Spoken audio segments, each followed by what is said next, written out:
Good morning, good afternoon, and good night, and welcome to the Amateur Otaku podcast. How is everybody doing out there? I am Brandon Alvarado, the Scarlet fan here, and I'm really excited to be here to talk anime with you guys. It's been a while since I've been able to join. There's a lot of things going on in the personal areas of life, but I'm glad that I was finally able to make it back here to finish a great discussion that I started months ago with my good friend Isaac about The World Ends With You, the animation, which is the awesome anime adaptation of Square Enix's beloved cult classic JRPG. And that's like I said, I'm really excited to talk about this episode 7 to 12. And like I said before, I started this conversation with my good friend Isaac, and I look forward to finishing with him. So, Isaac, you ready for this? Absolutely. Absolutely. As subtly. And let's not go into Autotune here. You had to point out your name, didn't you? Absolutely.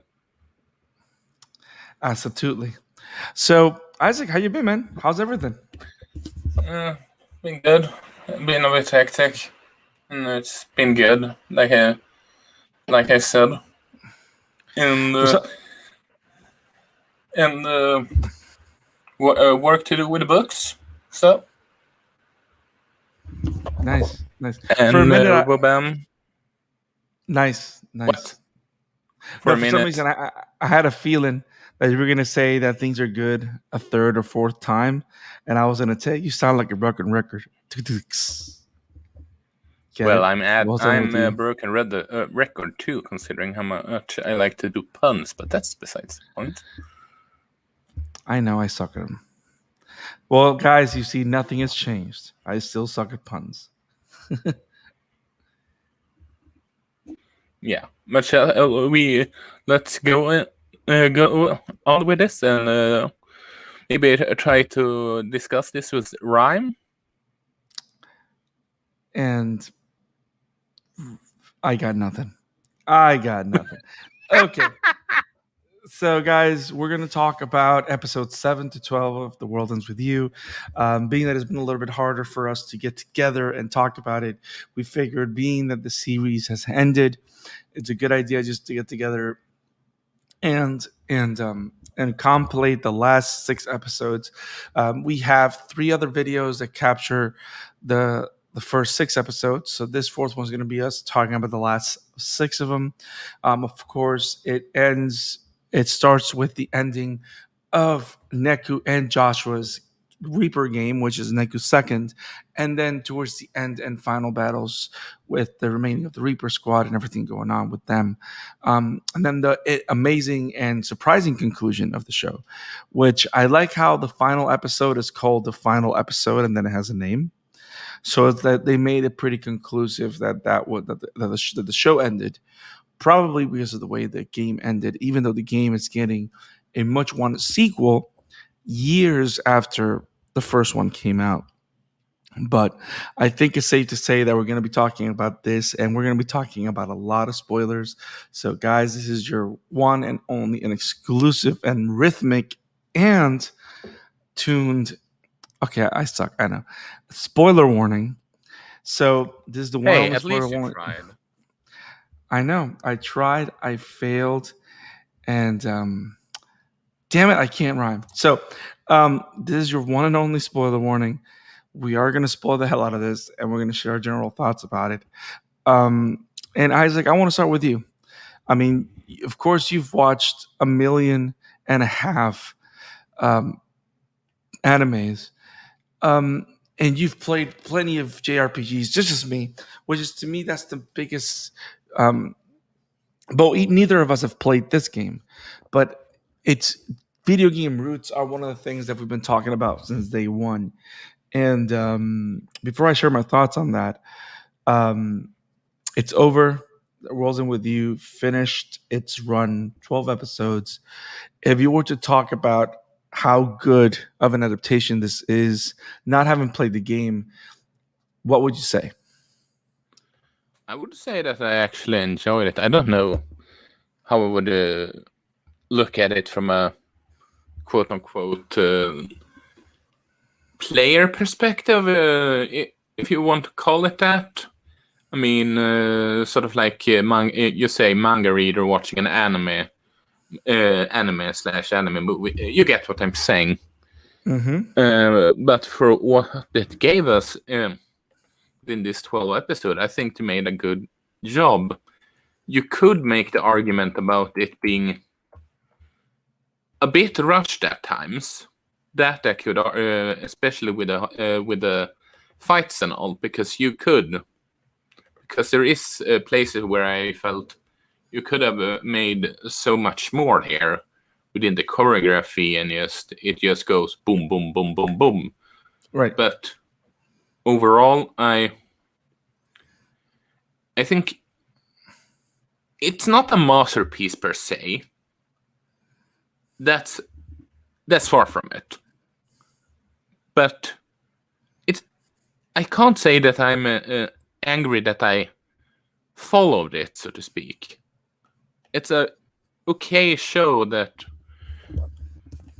I actually find enjoyable, so to speak. I think the biggest thing that I could say that I enjoyed about the show is that it's one of those shows that doesn't hide the fact that has a very clear objective. You know what I mean? Like its objective is to be a faithful retelling of the game. It doesn't try to do something more, but I think the execution is pretty good. Like even without playing the game, I feel that if I pick it up, I know exactly what I'm getting. You know what I mean? Yeah. Yeah. And I can pick that up a lot. And I like how they didn't double down to breaking down how much it's like the game, but that they were really faithful to the idea of they just want to tell a story. I like how it really focuses on Neku, and the character development for him is actually pretty good. It's one of the highlights of the show, in my opinion. And of course, the little bit of work that we got towards the end with Beat's character. The character work with him was actually very good as well. Um, I don't think I've seen a video game adaptation done in a way where you can really pick all the little pieces that are um video game draws like, and it doesn't feel that it interferes with the story they're telling. You know what I mean?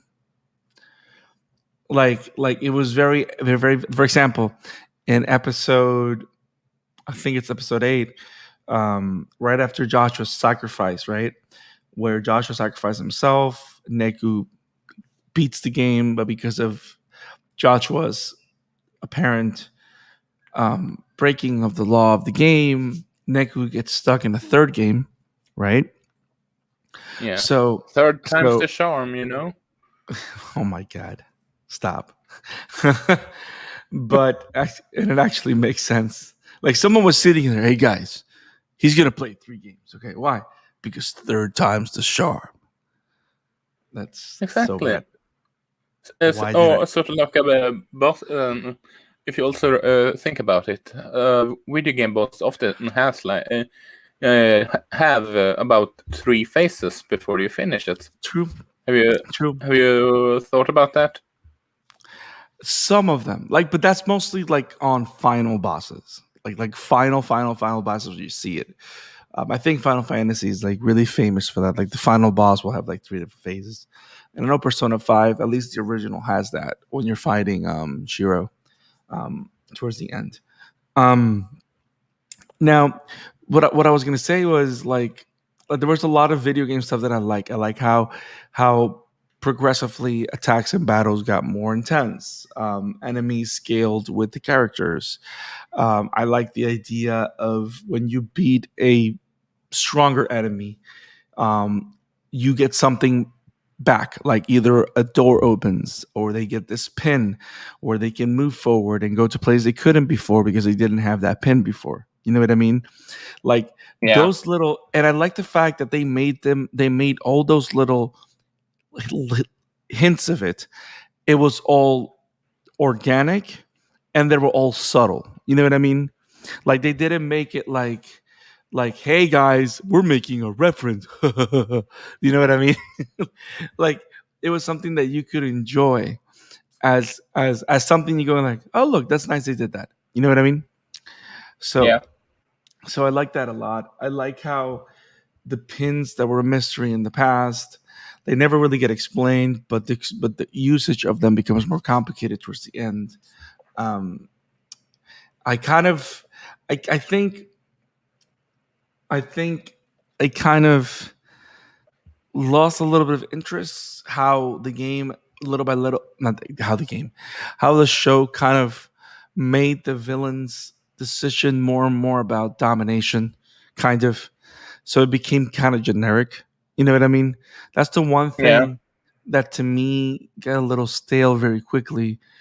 But I think that the ending of it allowed it to pay off because just when you thought that Kimanji's ultimate plan of controlling everyone in Shibuya to save Shibuya, which you find out later, when you find out that he's not the big bad or that there isn't necessarily a big bad and it's all kind of this philosophical idea of what it is to rule the world or whatever, I kind of like that. I kind of like that the ending wasn't just beating the villain, it was all about making the right choice. That's very Ready Player One of the show. You know what I mean? Like it's all about the choice that the hero makes and not about who the hero beats. And most great JRPGs end like that, you know? Yeah. What'd you think about all that? I mean, absolutely, especially with the whole. Also, if you think about how the ending is, and the why he managed to win his last game, so to speak.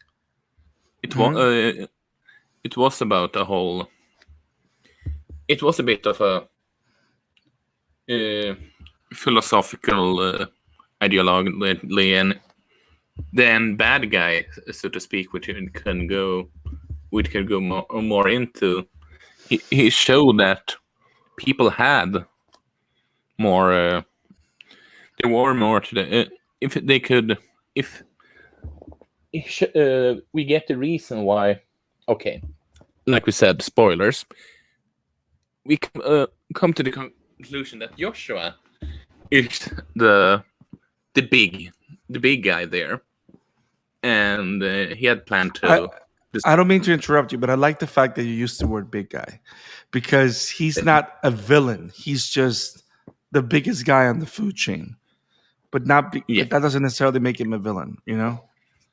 yeah, and and and he was thinking about destroying Shibuya because he similar to, I don't know.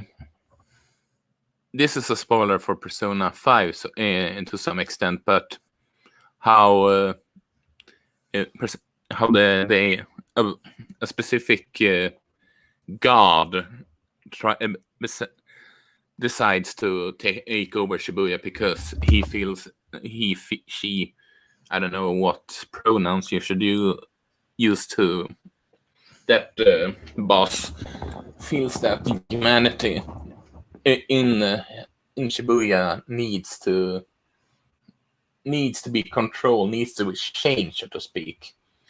And after he sees Neko uh, going to the point that he lowers his gun and trusting him instead of trying to shoot him, that made him realize that maybe there is hope for Shibuya. So they're sort of Yes. like, it's a story about learning how to trust people, which is very, which I argue is very Tatsumin. What's his name again? Tatsu Minora, the Kingdom Hearts creator. Tetsuya Nomura. to see you more. Thank you. Yeah. And you know what? And it goes back to the name of the show, the name of the game. The world ends with you. What does that mean? It literally means that the world that you live in is the result of your actions. You know what I mean? You Yeah. live in the world that you decide to live in. So whatever actions you make or don't make, they're going to shape your world. And I like how it kind of goes to that main character of Neku, that he was someone that thought that the best world he could live, or the worst, of course, the word world and life are like interchangeable here, right? Like your life ends with you. You know what I mean? Yeah. So when he makes the decisions of alienating himself from anybody else, he's pretty much saying that that's his ideal world, but he was actually he was killing himself emotionally. He was allowing himself, he was making himself stagnant and not able to grow. And throughout this whole um journey through the three Reaper games, he meets people that make him question his reality, even when he didn't remember who he was. And he start making decisions to make his life, his world, somewhere better, somewhere happier, where he can grow and become a better person and learn to trust people. So it was like Joshua, as the composer, he believed that everybody was living a life where it was getting worse and worse and worse. You know what I mean? Which is why he decided to make it Reborn, Rebirth, and the fact that he was able to see Neku's growth and how Neku's growth affected Shiki, how Neku's growth affected Beat. Then it all goes down to the idea that when you have one person that's willing to make decisions to better the world, it impacts other people and will motivate other people to do the same. I know this sounds like super optimistic and like glorious preaching or whatever, but that's kind of like the message here. Because of course we are to believe, especially with the revelation of Mr. Hanekana towards the end, we're supposed to believe that the composer is kind of like the god of Shibuya, right? Yeah. He's like the divine presence or the kami of Shibuya, and Mr. Hanekama ends up showing himself as an angel, as someone that is there to. And angels in mythology and everything like that, they've always been like, they're either beings that work strictly under God to judge humans, or they're there to defend humans in front of God. You know what I mean? It's either Yeah. or, and he kind of like plays the latter, which is very interesting, because you have the gods of death, and the fact that he's the only character that we see that actually has wings that are made of feathers, which leads you to believe that has to do with holiness, with goodness, purity, and stuff like that. But at the same time, I like how what makes that character so interesting and so ambiguous, apart from the fact that we spend believing that he was the composer or the villain the whole time. I like that he's like the he's like that particular NPC that spices everything up, which again is a very video game thing to do. You know, I mean, at least he doesn't spice things up like that weird guy that's obsessed with. What's that guy in the Legend of Zelda that works like a spandex or whatever, and he's obsessed with like he's like green. Tingle? Oh my god! At least he's not like that NPC that just ruins kids' lives forever. Are you talking about Tingle? I think so. Let Oh me just take it. no pictures, please. Don't. Okay, I fix a I think picture. everybody knows who Tingle is, because that is a horrible NPC. Whoever made him should never make games again. Nah. But yes, um, that those are the kind of things that elevated the show for me, and elevated the game to me. You know what I mean? Which me and also makes it a game that I might consider playing now that it's on Switch too. So I might pick it up. You know. And the So sequel that apparently is pretty darn good. Is it out of already? what they noticed in the demo. The demo is out. Okay. And is it a sequel or is it a prequel or is it a different story within the Sequel. world? It's a Oh, sequel. nice. So yeah. Now I think we talked about the most important things that we saw.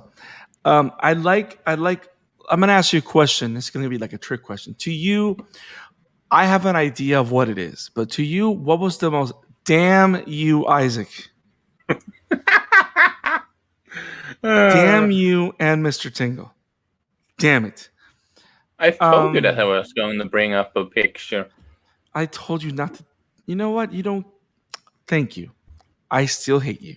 So, so Love you too, brother. yes, yes. Um. Oh my God. So, damn it. I was gonna say something. Damn you for breaking my thought and heart. You, Um. So on a show based on a video game, right? That is actually very good. It's a good adaptation. I think this is a question that I need to ask you. What is the most anime moment of the show? Neko is doing the team attack with his teammates. Like at the end? Yeah, of the fights. See, to me, I get what you're saying, but that's kind of like a blurry line because throughout the show, because of the composition of how battles work, they kind of lead you on with the idea that dual techs are a thing, similar to Chrono Then, Trigger and then Chrono again, Cross. Nomura is known for power of friendship, so I shouldn't have been that surprised. Well, that too. See, okay, I'll give you that one. And then towards the end, he's able to use a triple tech, which is why it's so powerful. So that's pretty cool. Um, one of the things this is not answer the anime question, but one of the things that I liked is the fact that he was able to. They were all able to get stronger without having to become reapers. You know what I mean? Like in some games or in some stories, they have to literally draw powers from the villains to be able to win. Like they didn't have to do this here, which I liked it because it's a pretty good spiral scaling. So you don't have to go bad to be good. Unlike another Deku like character. Um, so, but to me, the most anime moment here was when the Reaper Karya pulls a what's the word I'm looking for? He pulls a Goku in the Saiyan saga. Like, What the, like what I mean by that is like Karya, the one with the lollipop. yeah. When they finally fight him, and he does like a Goku when he fights Nappa, like he's like he's literally making it a point to say, "You guys are nothing." You know what I mean? And he's kind of like blocking everything with one finger and like kicking them and whatever. And even when they were beaten, quote unquote, they were beaten because he was trying to save Joshiro and the the game master at that time, which is the Iron Lady, actually said that he was holding back. You know what I mean? Yeah. So he was pulling like a traditional like anime badass like, yeah, it's okay. I'm gonna let you win. You know what I mean? Like to me, I'm like, damn it, I want to see him let loose. You know what I mean? Like to me, he was one of the most cool characters in the entire show. Um, I and I do wonder.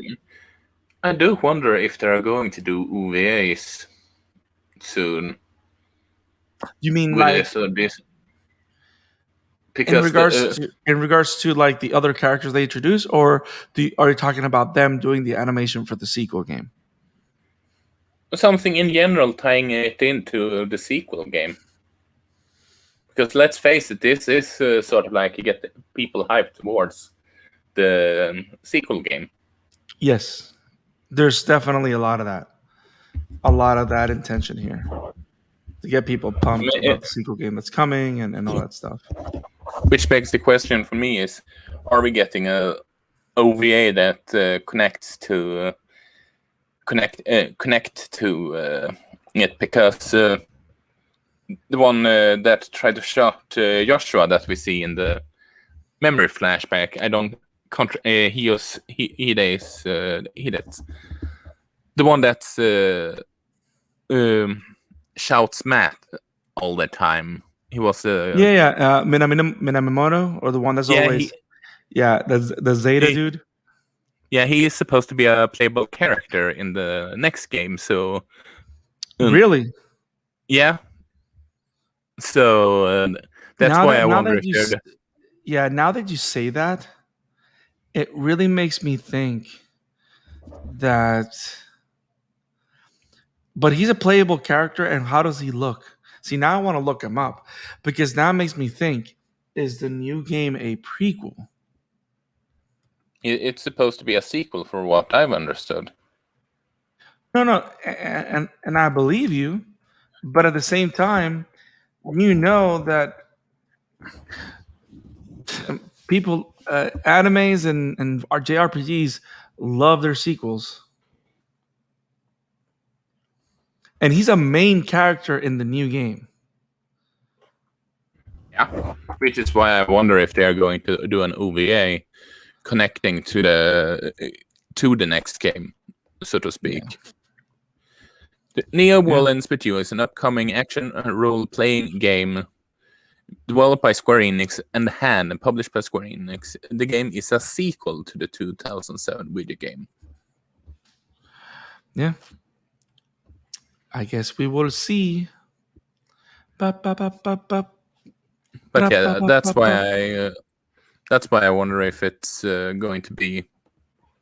We are going to get an OVA, because, for my understanding, this is how the game ends. And is it just me, or?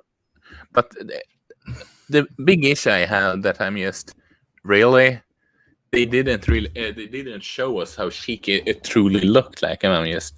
Yeah, are they really gonna end on that? But then again, that is very JRPG of them. You know what I mean?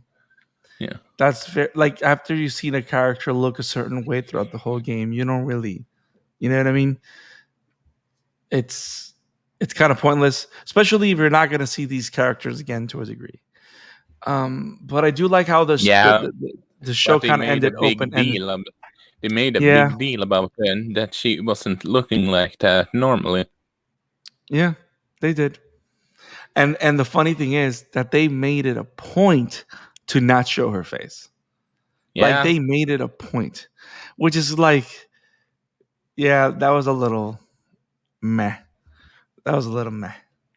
Now that you mentioned about the Minamoto, whatever the name is, we never see him get erased. We see him, like, imprisoned, like in that weird limbo world. But we never see him, like, die. So that's actually makes sense that he will come up. But the fact that he's going to be a main character in the sequel is kind of like crazy too. So I wonder how that's going to work out. Which is why I wonder, because Nomura loves to have everything connected with everything. So, I mean, even The Will Ends With You has been connected to Kingdom Hearts by this point. Probably. I don't know. I mean, that said, The Will Ends With You is in a Kingdom Hearts game. I've seen my sister play that specific one. In which one? I can't recall. I don't know which, but I have seen her play the Kingdom Hearts game, and I have seen them being in that game. I never knew that was a thing. Is it a thing? Yeah. I don't. Maybe it's one of the maybe it's one of the handhelds or something that I've seen a Kingdom Hearts game that she plays on the. She bought the package deal and all on PlayStation 4, so it could be one of the handheld one that you might not have. I'm trying to see.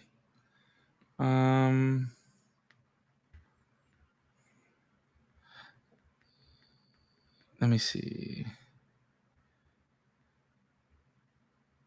Oh, it's in Dream Drop Distance. Yeah. It's in Dream Drop Like Distance, I, which is one of the handheld ones. yeah. So it is in there. Yeah. Like, Well, then again, both games are from Tetsuya, so I'm not surprised. yeah. Like I said, he loves to connect everything. Yeah. Yes, he does. For better or worse. Wait, you can. What? I did not know this. Did you know that The World's End with You is a 2-player game? Yeah. I didn't know that.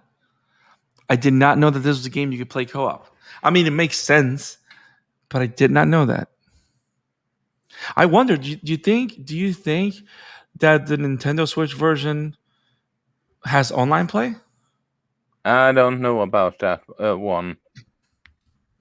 So since I think this is not derailing the conversation because we all know that this anime is based on the game. And if we are not talking about wanting to check the game out after watching the anime, then we didn't like it, and we actually really did like the anime. So let's check. Do you have the Switch in front of you, or should I grab No, mine? I'm in Nintendo.com right now, so I'm able to look it up. It says supported modes. No, it only supports to saving on the cloud. That's a shame. It doesn't say anything about. I don't see anything here saying that it supports online play. Let's see. Complete the mission or face erasure. That's all Neku's knows. Da, da, da, da. Gear up. RPLs with new features in addition to all the content from the Nintendo DS and mobile versions, the definitive version. So pretty much what they do here, which is actually very good, is on the Switch version, they take everything that they released for the original DS and all the mobile games, they put it in this one game. Yeah. To make this one the definitive one. So that's actually pretty good. So that's actually pretty good. I might pick this up at some point. Yes. I might too. It's just a question about money in my book. Yes. But yeah. Now talking about the show, we talked about the philosophical stuff. We talked about Beat and how the character development for Beat and for Neko was actually very good, very satisfying, which is things that people should look out when they're looking at the show. The show is great with its character development, at least with the main characters. I kind of would have liked more explanation on how everybody came back to life, but I'm glad that happened. At the same time, because when you have games like this one where all the characters are like teenagers, you kind of want to see them come back, or at least most of them. You know what I mean? You don't want to like end the game with total and permanent death, even though it was a death game. But let's talk about that final battle.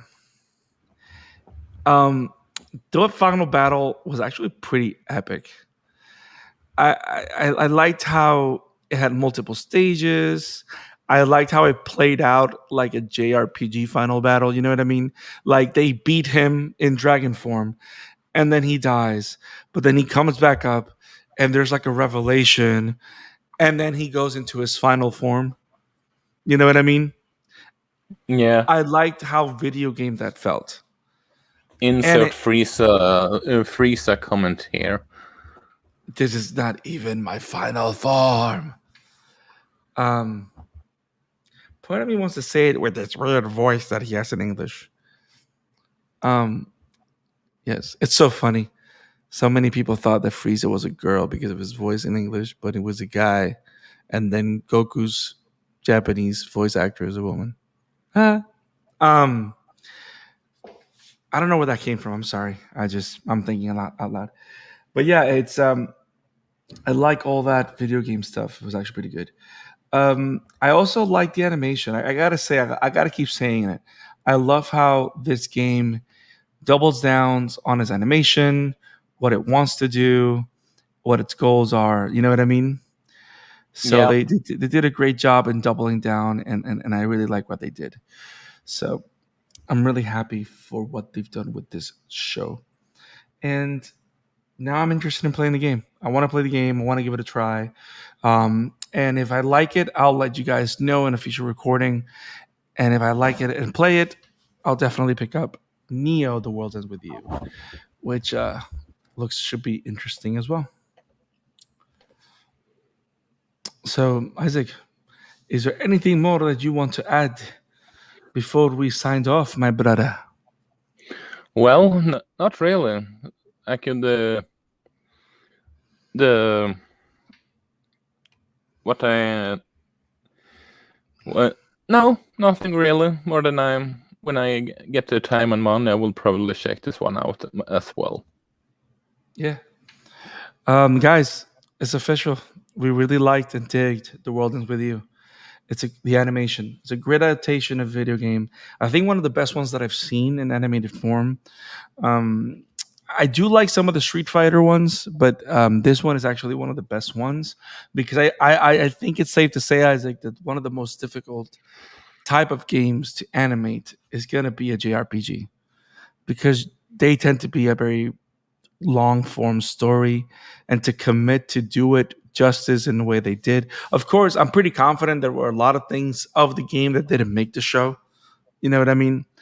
For Yeah. me to be naive and think that everything made the show, it would be wrong.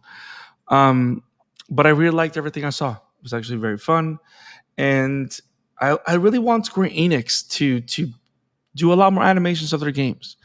Like to me, you know what's one of the I mean, games that there is there is a animation studio. I can't recall what name, but that are doing a Final Fantasy 9 series.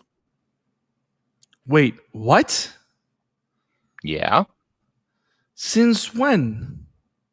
it's been the news was is about a month or so old.